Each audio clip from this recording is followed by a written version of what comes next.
Nabi berwuduk, faghasala wajhahu, dan Nabi SAW basuh muka kan. Dan kemudian wa yadaihi, dan tangannya, wa masaha bi ra'sihi wa masaha ala hufain. Kemudian Nabi menyapu kepala dan menyapu kedua kasut. Ini sebab masahul khuf, basuh kasut. Alhamdulillahirabbil alamin. Ini dalam kitab fiqh bab menyapu kasut. Kasut. Jadi kalau kita guna kasut kita tu bukan kasut terbuka. Kasut kasut sulung. Tu.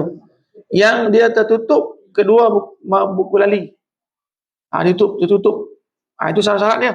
Dalam mazhab Syafi'i, dia syarat dia ketat sikit. Dia syarat dia kemas. Sebab itulah kalau babul masul khauf, jadi bab membasuh kasut tu, dia syarat dia kena berat dalam mazhab kita. InsyaAllah sambung tafsir.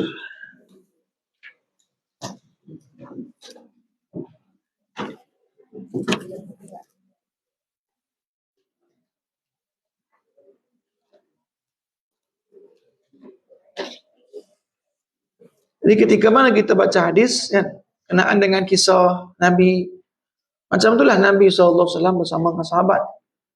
Dan Nabi SAW ketika mana Nabi buang air kan, maka tidak terlihat kesannya.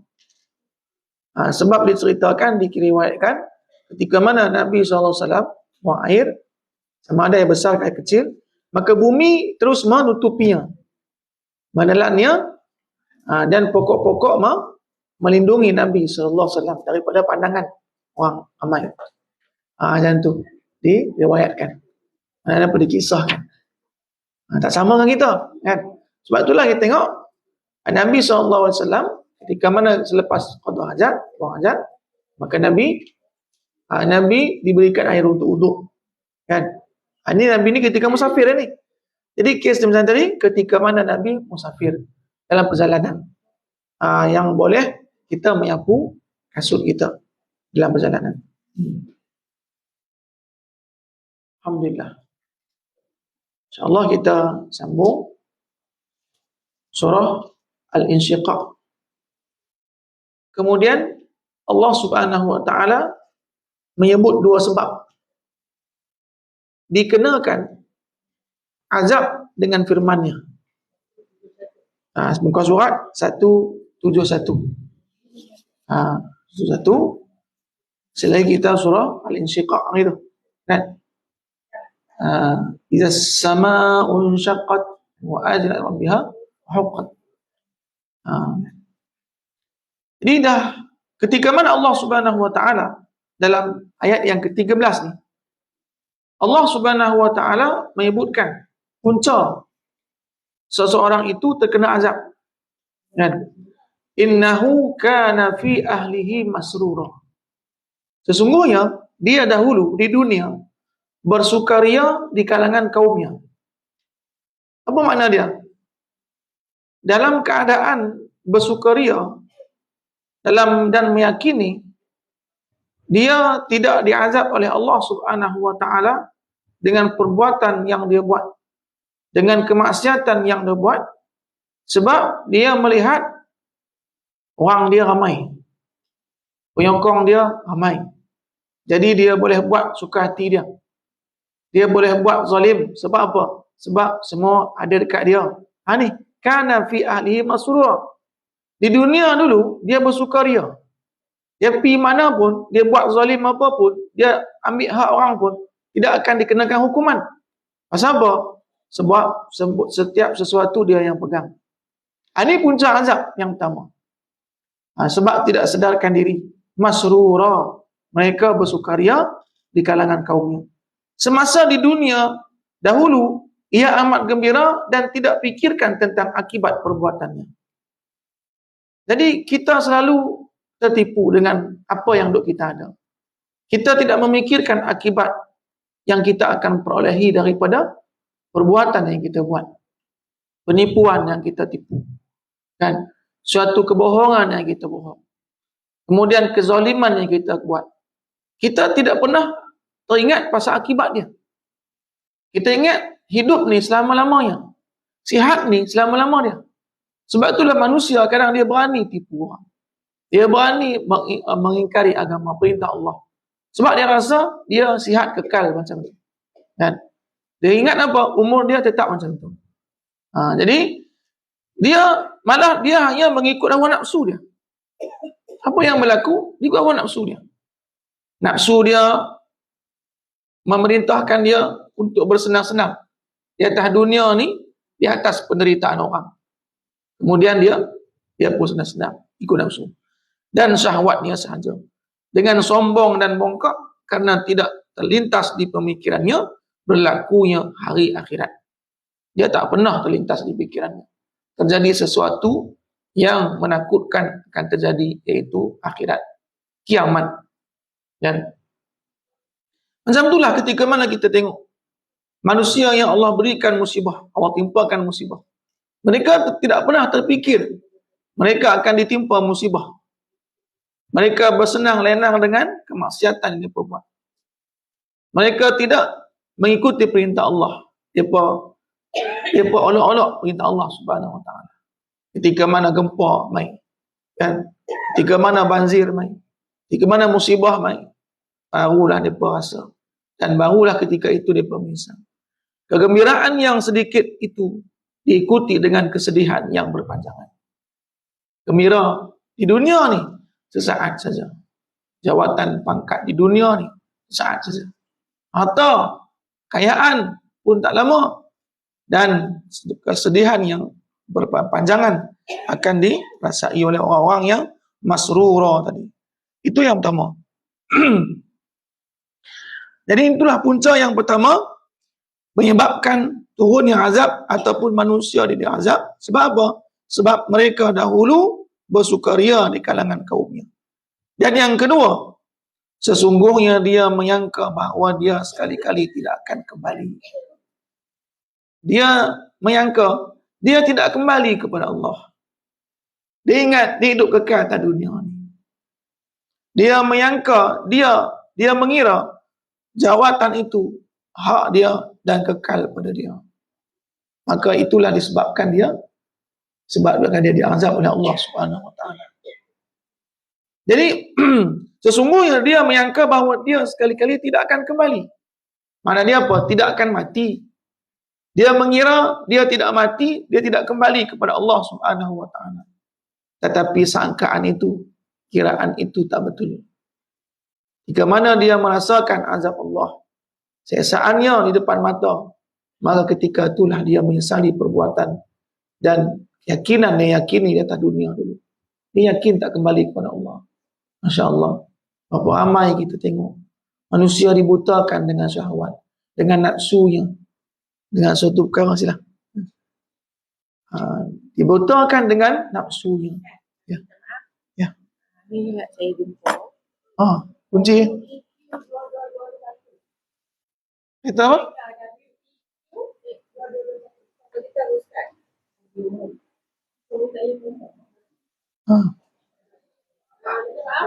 Ya. Ni kunci siapa? Kunci. Tu yang tuan kereta dah keluar. Lampu tak boleh tutup. Lampu tak tutup. Kereta makcik? Ya.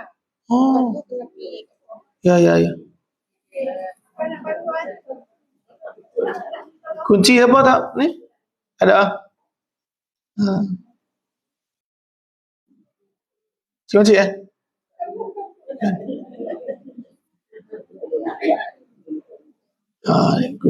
kunci tak lagi tak sini.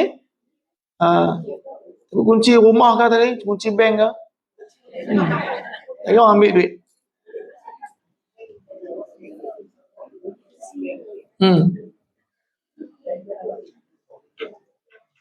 Alhamdulillah, kita sambung insya-Allah.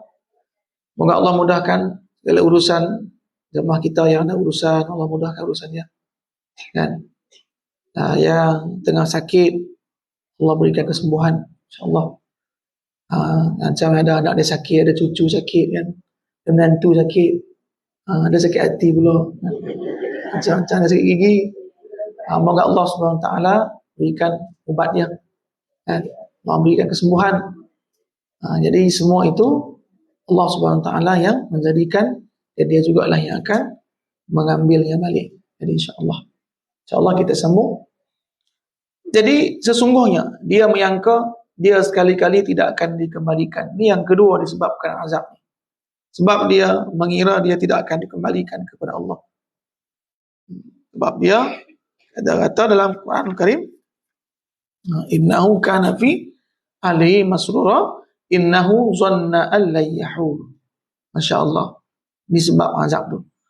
Dengan sebab kegembiraan dan sombongnya itu, dia menyangka bahawa dia tidak akan kembali kepada Allah. Sombongnya dia menyangka dia tidak kembali kepada Allah. Tidak akan dibangkitkan semula untuk dihisap. Di manusia ni, dia sombong, kemudian dia mengenepikan perintah Allah, larangan Allah dia buat. Seolah-olah apa? Dia tidak mati. Seolah tidak kembali kepada Allah. Ketika mana dipanggil untuk semayang, dia tak mau semayang. Seolah-olah apa? Dia kebal dengan api neraka tu dah. Dia boleh tahan api neraka tu. Tidak akan dibangkitkan semula untuk dihisap. Jadi keyakinannya tu. Jadi dengan kesebab macam tu, dengan meyakini dia tidak kembali kepada Allah, maka dia diazab oleh Allah. Dan seterusnya dibalas, dan dia tidak akan dikembalikan selepas mati. Masya Allah. Kemudian Allah Subhanahu Wa Taala menolak sangkaannya.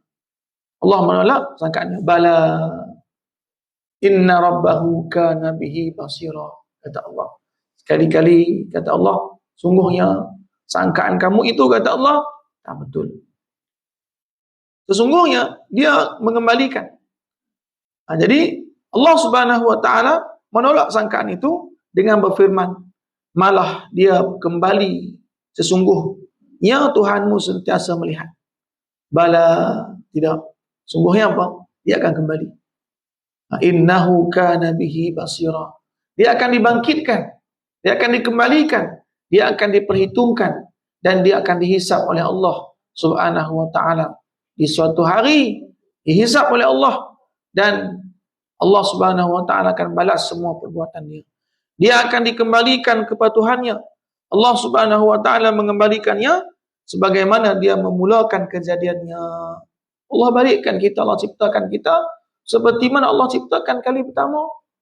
Dan Allah keluarkan kita daripada bumi mahsyar. Ketika mana sangkakala yang kedua ditiupkan, maka ketika itulah hujan turun. Ketika hujan turun bumi mahsyar ini, maka kita pun bangkitlah daripada tempat kita masing-masing. Bangkit kita. Dan Masya Allah. Jadi Allah Subhanahu Wa Taala akan memberikan ganjaran kepada semua. Segala perbuatannya, sama ada baik ataupun jahat. Sesungguhnya Allah amat mengetahui segala perbuatan, dan tidak ada apapun yang tersembunyi daripadanya. Semua perbuatan kita Allah mengetahuinya. Kuat punya.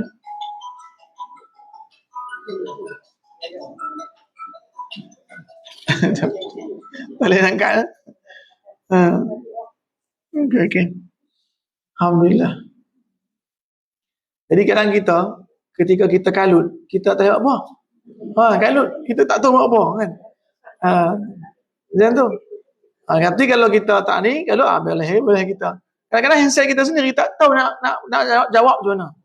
Kan? Masa kalut, tak tahu jawab macam mana. Kalau apa? Kalau biru, hijau. Hijau ke merah? Hijau ke merah? Kita tak tahu. Kan? Pasal apa? Kalut. Itu. Tak fokus kan. Orang yang kalut macam tu kan. Sebab itulah ketika kita kalut naik kereta kan, kita terkejut. Kita tak tahu tekan miak ke brek. Kan? Tu bahaya tu.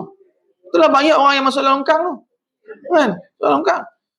Dia kalut, dia terkejut. Dia kalut kan. Tadi dia tekan miak kan. Masuk atas pokok. Kan? Naik atas pokok. Naik atas rumah orang. Kan banyak kan? Dulu kita tengok kereta maybe kan. duduk atas bumbung ke, duduk atas ni ke. Dekat berkalut. Jadi ini menunjukkan bahawa, kita sambung balik. Tu seling kan tu. Ini menunjukkan bahawa dalam hidup ini memang perlu ada dua alam. Alam untuk pembalasan dan alam di mana manusia berdepan dengan taklif. Alam yang kita ada ni, nama dia alam taklif.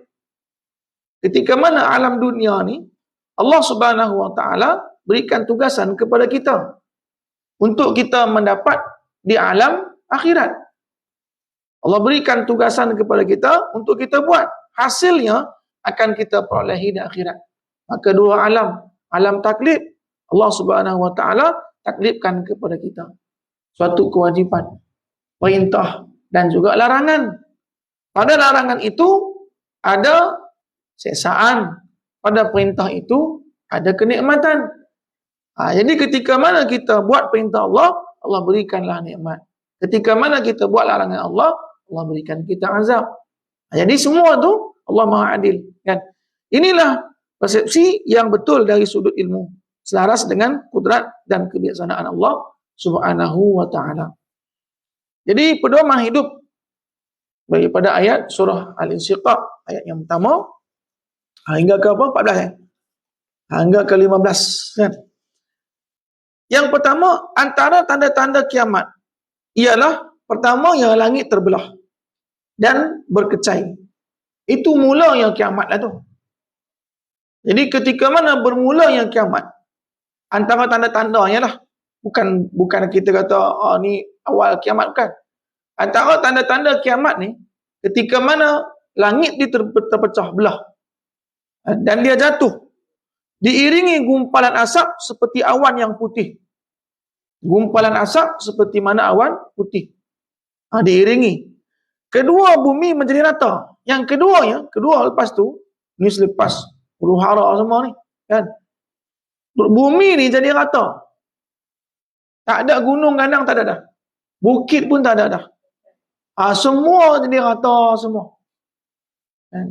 Jadi tak ada binaan bangunan tinggi-tinggi, tak ada gunung ganang berkecai dan mayat-mayat berkeluar daripada kubur, lalu bumi seolah-olah tidak mahu menerima apa-apa lagi. Seolah keluar semua. Yang ada dalam perut bumi ni keluar semua.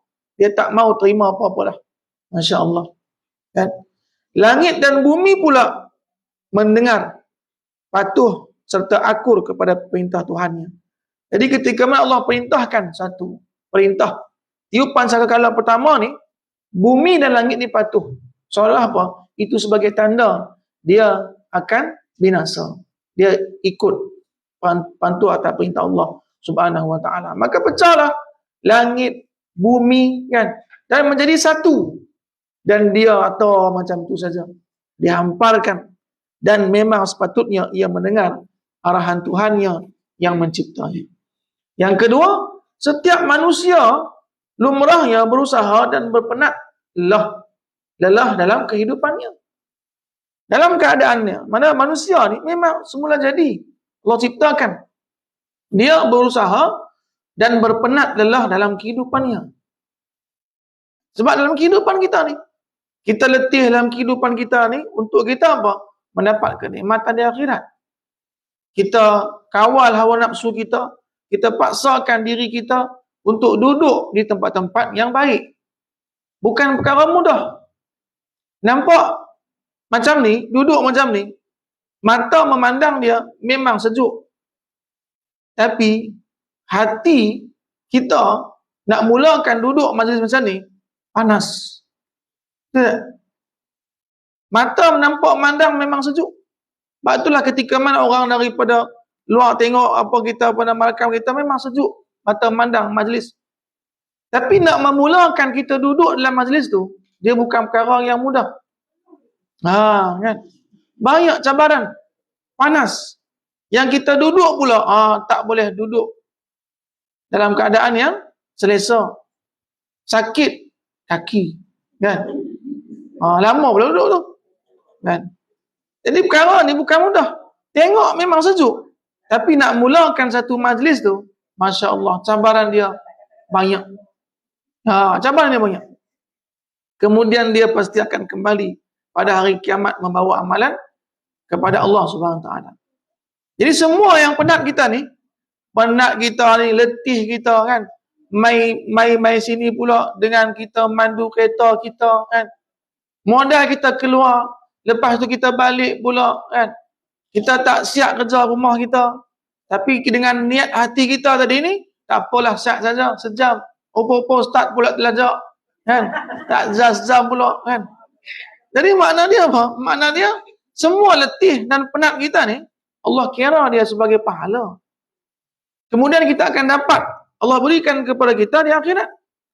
Mereka pasti akan bertemu Tuhannya. Dan semua kita ni akan bertemu. Orang yang tidak beriman kepada Allah pun akan bertemu keyakinan yang itu salah sebetulnya. Kita tengok, rupa-rupa ada Tuhan yang dia ingkar dulu. Kan? Orang yang beriman kepada Allah pun bertemu juga amalan semua tu. Atau akan berhadapan dengan tanggungjawab amalannya. Jadi kita berdepan dengan semua perbuatan yang kita buat, kita akan tanggung seorang-seorang. Atau di akhirat esok. Masya Allah. Apa yang kita buat atas dunia tu, maka semua yang akan datang kepada kita. Tubuh badan kita ni semua sebagai saksi. Qatadah mengatakan, kata Qatadah, wahai anak Adam, sesungguhnya usaha kamu adalah lemah. Sesiapa yang boleh menjadikan usahanya ke arah mentaati Allah, maka hendaklah ia melakukannya.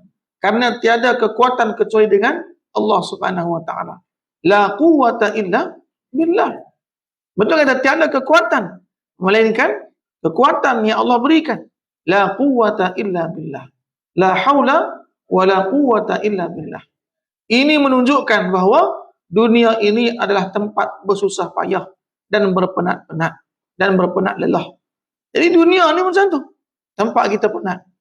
Kita jalan makan angin pun penat. Makan pun kita penat. Kan? Kita nak makan penat tu. Masya Allah. Dia kata apa, dia rehat. Pasal apa rehat? Letih makan tadi. Letih makan tadi, baru balik kenduri. Kan? Makan 2 pinggan, kata siapa? Nampak je letih makan tadi. Makan tadi letih. Ingat kan, jalan pergi kenduri tu letih tak? Makan tu letih. Masya Allah. Lepas tu balik-balik lena. Masya Allah.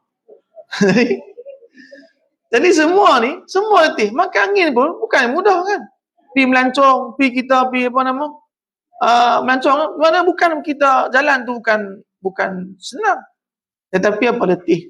Kaki lah, lepas tu lapar lah, ada agak lah. Lepas tu jumpa pula dengan orang yang satu kepala kan. Macam-macam. Semua akan kita lalui. Ni atas dunia ni. Ini menunjukkan bahawa dunia ni tempat kita bersusah payah. Ia bukannya tempat kita rehat atau tempat berpoya-poya, bukan. Berpenat-penat kita atas dunia ni, rehat kita di akhirat, di alam barzakh. Kan? Itu yang kita nak. Dahlah di dunia ni pun kita tak rehat. Takut apa? Takut akhirat pun kita tak rehat. Kan? Dahlah di dunia ni pun kita penat. Alam barzakh takut apa? Penat juga. Dah tanya pula, tak lepas soalan pula, mai pula. Allah. Kan? Seksaan alam barzakh. Tak lalu pula, lepas tu baru ke alam akhirat. Yang ni yang kita takut tu. Biarlah kita atas dunia ni berpenat-penat. InsyaAllah kita di akhirat rehat. Kan? Jadi manusia pada hari kiamat terbagi kepada 2 kumpulan. Jadi manusia pada hari kiamat ni terbagi kepada 2 kumpulan. Sama ada kumpulan yang berbahagia serta beriman ataupun kumpulan yang sengsara serta kafir. Kumpulan yang pertama, kumpulan bahagia. Ni geng-geng orang yang beriman kepada Allah, yang baik keimanannya. Kumpulan yang kedua ialah kumpulan sengsara. Siapa dia? Geng-geng munafik, orang kafir dan munafik. Mereka akan duduk satu kumpulan yang sama. Kumpulan yang pertama ialah orang-orang yang diberikan buku catatan perbuatan. Mereka akan berikan satu buku tulisan amal kebaikan mereka atas dunia dulu di sebelah kanan dan dibentangkan di hadapan Allah tanpa perbincangan. Dibentangkan. Sebab apa? Apa yang dia buat, itu dia dapat. Dia buat baik, kebaikan dia dapat. Allah Maha Pemurah. perbuatan baik yang dia buat, Allah gandakan perbuatan baik itu. Masya Allah, Allah gandakan pahala dia. Perbuatan buruk yang dia buat, Allah tidak mengazabnya melainkan dengan perbuatan itu saja. Allah sayang tak kepada hamba dia? Sayang. Masya Allah. Orang yang berbuat baik, Allah gandakan kebaikannya. Sepatutnya apa? Kalau orang buat buruk tadi, gandakan juga kan? Tapi tidak. Allah Subhanahu Wa Taala akan membalas sesuai dengan perbuatan buruk yang dia buat itu. Tak sama pada Allah. Allah Maha Pemurah. Ketika mana kita berbuat kebaikan, Allah gandakan kebaikan kita. Innama a'malu binniyat. Allah tahu. Innallaha basirun bima ta'malun. Allah tahu, Allah Maha melihat apa yang kita buat. Karena Allah ataupun karena yang lain. Dan alhamdulillah, kumpulan pertama ialah orang yang buku catatan dia tadi, perbuatan mereka di sebelah kanan dan mereka mendapat dan dibentangkan di hadapan Allah Subhanahu Wa Taala tanpa perbincangan. Allah akan memaafkan mereka dan mereka pun dapat kembali menemui kaum kerabat mereka. Apa yang berlaku? Ketika mana buku tulisan kita, catatan kita dapat dari sebelah kanan, tu tanda kebaikan dah. Lepas tu ketika mana kita dibentangkan semua amal perbuatan kita di hadapan Allah, dalam pembentangan tadi mulus saja. Dalam pembentangan tadi tak ada apa-apa pembicaraan. Adapun salah silap kita, dosa kita Allah maafkan, Allah ampunkan. Maka kita pun selesailah perbincangan di hadapan Allah dan kita menemui keluarga kita dalam keadaan gembira. Kita jumpa dengan keluarga kita, kita jumpa, kamu macam mana keadaan? Mereka pun kata juga, hamba seperti mana yang sama macam kita tadi. Kami mendapat buku tulisan belah kanan, kami bentang di hadapan Allah. Lulus saja macam tu saja kan. Kemudian tak ada perbincangan. Dosa tak ada. Banyak dosa. Berlambak dosa. Lepas tu Allah maafkan dosa kami. Saya pun sama juga. Masruran. Dalam keadaan yang bergembira. Kan? Bayang jumpa anak jumpa orang tua dia. Orang tua jumpa anak dia. Isteri jumpa suami. Suami jumpa isteri. Sebab apa? Sebab di atas dunia dulu mereka sama-sama buat taat kepada Allah Subhanahu Wa Taala. Ta'awanu 'alal birri wat taqwa wa la ta'awanu 'alal ismi wal 'udwan. Dia ikut perintah Allah, tolong-menolong dalam bab kebaikan. Nasihat-menasihati dalam bab baik. Dalam bab kejahatan kena cegah, jangan buat tolong pula dalam bab jahat, kan? Jadi ya Allah, jadikanlah kami daripada kalangan mereka ya Allah. Jadi kita doa ya Allah, jadikanlah kami daripada golongan yang ketika mana bertemu dengan ahli keluarga kita esok, bukan pertemuan untuk perpisahan, tetapi pertemuan untuk menyatukan kita di surga. Kan? Yang kita nak tu bukan pertemuan untuk perpisahan. Jumpa juga tapi berpisah. Buat apa guna? Jumpa juga, tengok muka aja. Kan? Lepas tu apa? Berpisah di satu jalan. Dia belah kiri, kita belah kanan ataupun sebaliknya. Na'udzubillah min zalik. Kan?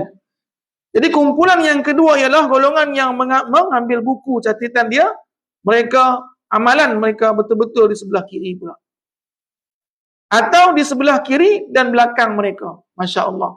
Tangan tu dilipat. Belah kiri pula, lipat ke belakang macam ni. Masya Allah. Ini golongan yang kedua. Golongan ini meraung dan menyebut, wahai celakalah nasib mereka. Golongan-golongan yang mendapatkan buku tulisan amal perbuatan dia di belah kiri pula. Daripada belakang dilipat pula tangan dia. Maka mereka mengatakan celaka yang nasib mereka. Antara mereka ada yang berkata, celakalah aku. Kan? Jadi kata apa? Binasalah dan rugilah aku. Masya Allah. Ketika mana mereka menerimanya, dia tahu dah. Ini adalah petanda tak baik. Dia terima buku dia dari belah belakang. Belah kiri pula. Masya Allah. Itu petanda tak baik. Maka mereka ada yang teriak. Ada yang menangis. Ada kata apa? Celakalah aku. Kemudian mereka dimasukkan dalam api neraka serta dibakar dalam suhu yang amat panas.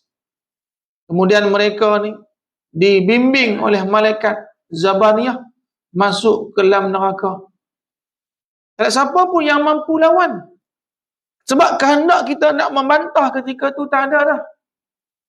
Sebab sifat kita sebagai manusia mukhtar, boleh memilih. Di akhirat Allah telah pun ambilnya. Allah telah lucutnya. Di dunia ni saja kita ni makhluk, Allah berikan kita mukhtarun, iaitu sifat boleh pilih. Boleh pilih. Nak semayang ataupun tak semayang, pilih. Sebab apa?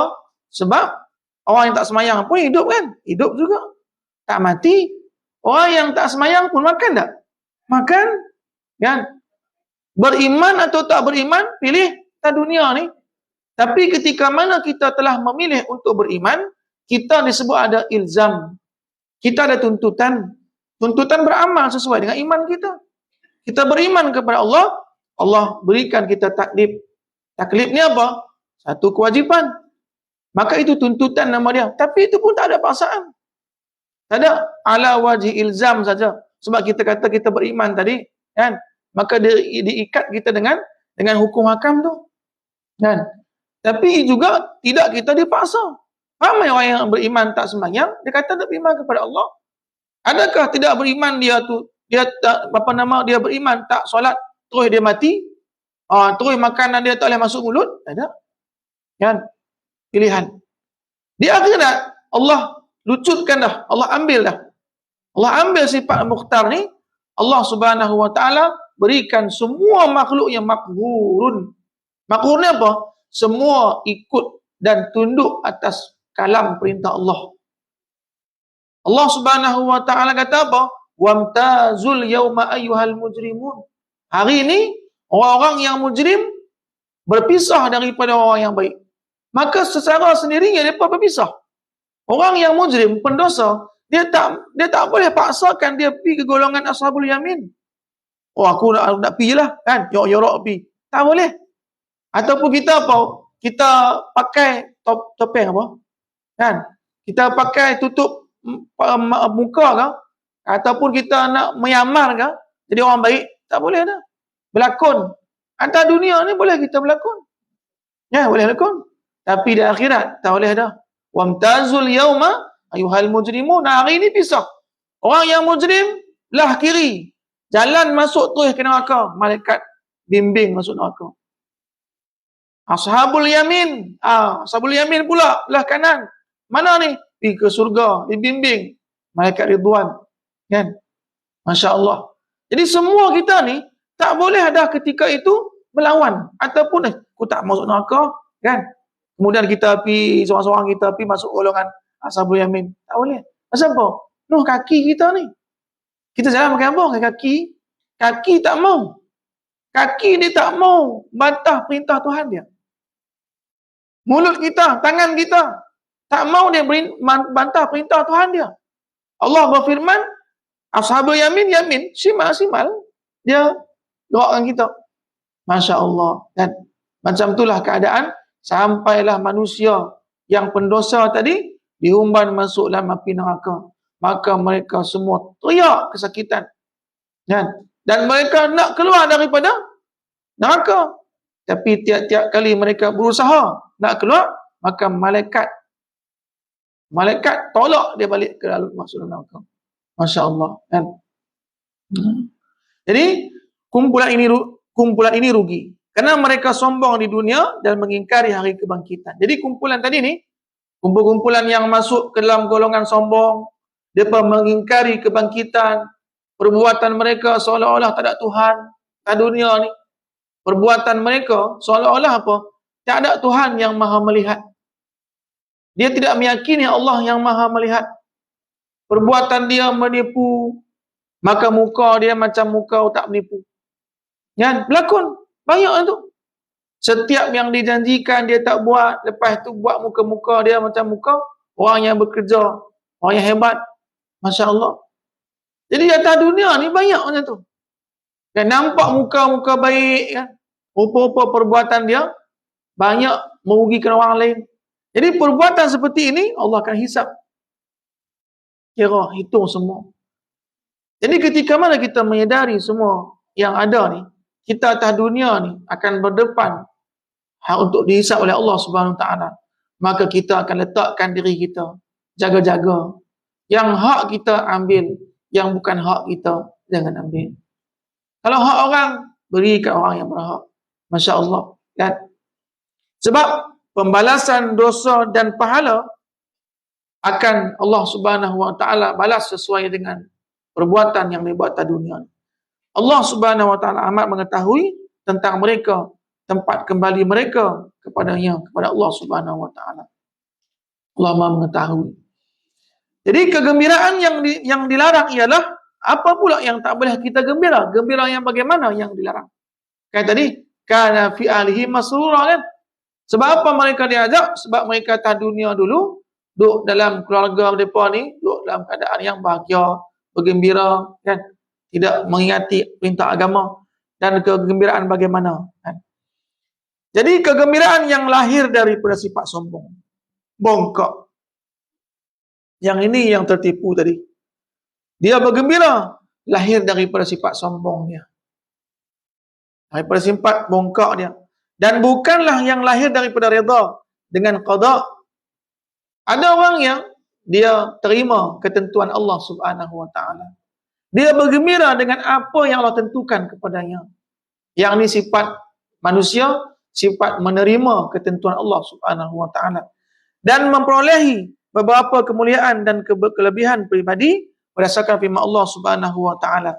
Qul bi fadlillahi wa bi rahmatihi fabidzalika falyafrahu huwa khairum mimma yajma'un. Katakanlah, dengan kelebihan dan rahmat yang diberikan oleh Allah, hendaklah mereka bergembira, bersenang, sebab Allah berikan kelebihan kepada kita. Allah berikan kelebihan kepada kita. Sama ada kelebihan itu dengan zahir ataupun batin. Maka hendaklah kita bergembira. Bukan dengan sombong dah. Mensyukuri nikmat Allah Subhanahu wa taala yang Allah berikan kepada kita. Benda yang lebih, yang mungkin tidak sebahagian, tidak semua orang boleh dapat apa yang kita miliki. Maka bergembira dengan bergembira yang syukur mana dia. Dengan mensyukuri nikmat Allah Subhanahu wa taala. Kita tengok apa yang kita duk ada. Kemungkinan apa?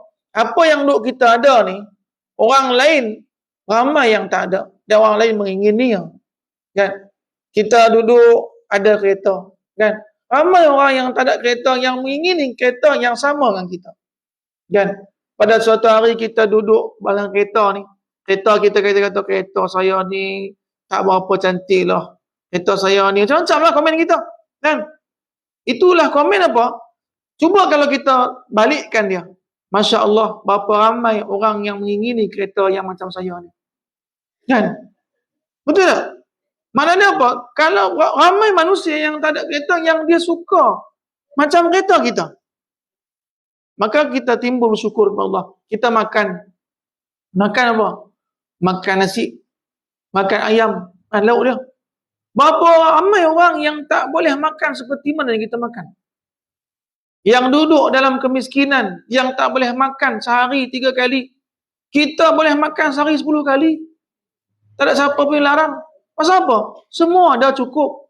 Beras ada kat rumah. Kalau tak mau masak, tunjuk je pergi kedai. Kan? Nak ambil lauk kan? Boleh kita makan.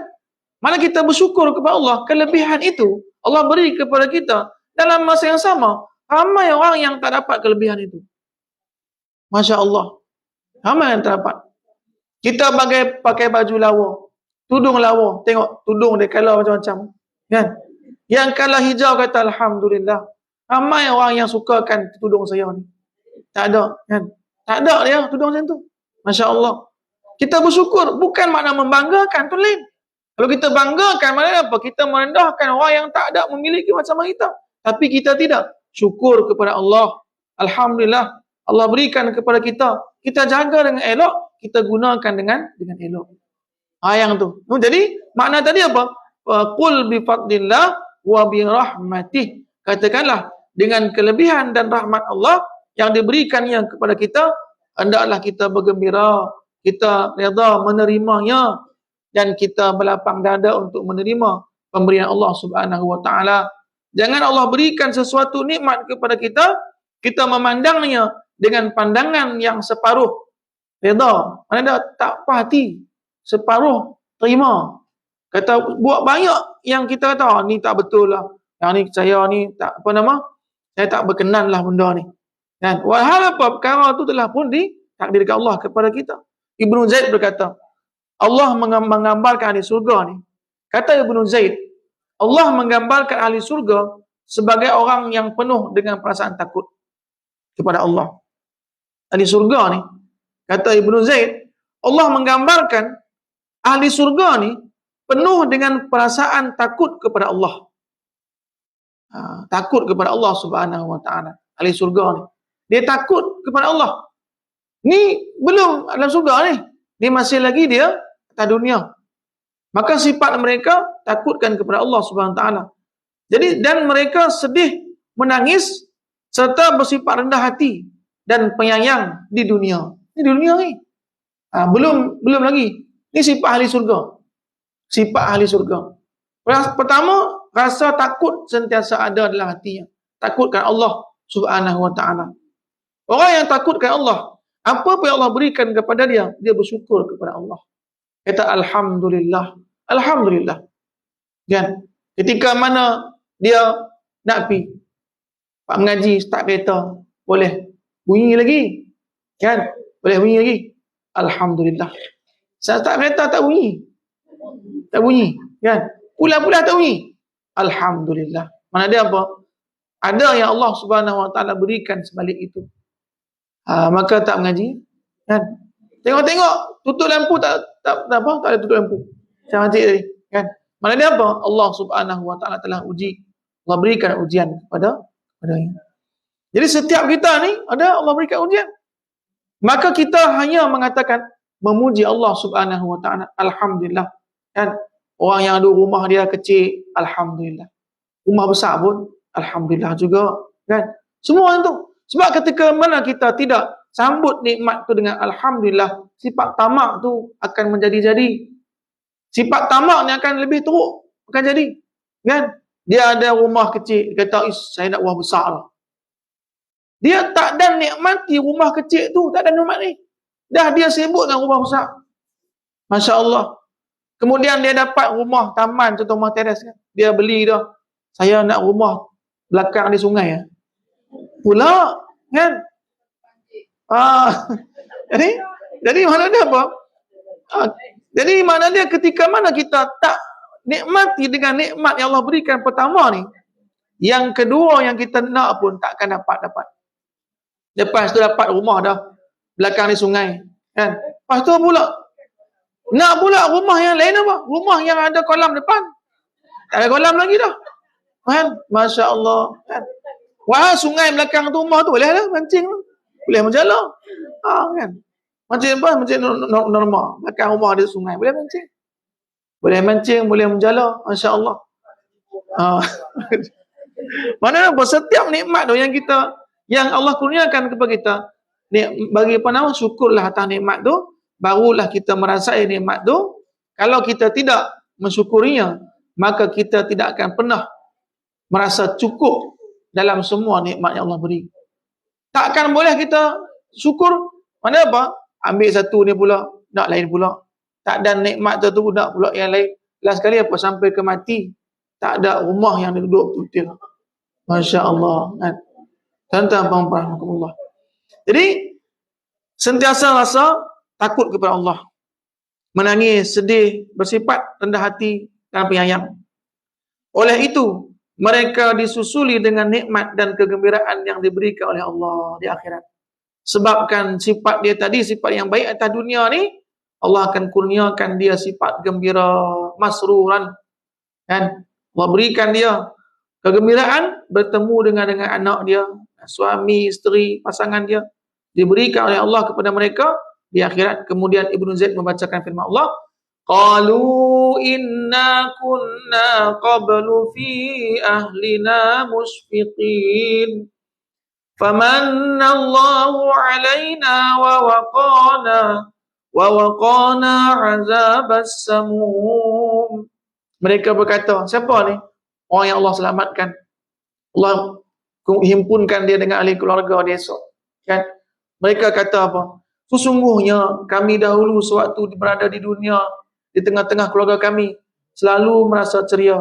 Lalu Allah memberi kami kurniaan dan memelihara kami dari azab neraka. Mana dia apa? Di dunia dulu dia jaga keluarga dia, dia bergembira dengan nikmat Allah yang berikan kepadanya. Dia bersyukur atas nikmat Allah. Allah berikan kepadanya. Dia bukan tengok banyak ataupun sikit, tapi dia melihat pemberian itu rahmat Allah, kurniaan Allah. Dia terima dengan gembira. Masya Allah. Dia terima yang gembira. Jadi Allah Subhanahu Wa Taala berikan dia kegembiraan itu hingga Allah Subhanahu Wa Taala selamatkan dia daripada azab. Ibnu Zaid menambah lagi, seterusnya Allah menggambarkan ahli neraka dengan sikap suka bergembira, ketawa dan berjenaka di dunia ini dengan firman-Nya, sesungguhnya dia ahli neraka tu dahulu bersukaria di kalangan kaumnya hingga mereka melupakan Allah Subhanahu Wa Taala. Satu lagi sikit lagi. Firman Allah yang keempat tu. Yang keempat, Allah Subhanahu Wa Taala berfirman, bala, kan? Malah yang bermaksud pasti dia akan dibangkitkan semula. Ini jawapan kepada golongan yang mengingkari kebangkitan. Allah kata apa? Tak. Pasti dia akan dibangkitkan semula. Menunjukkan kepastian berlakunya hari kebangkitan semula. Hari kebangkitan ini merupakan tempat berlakunya keadilan mutlak.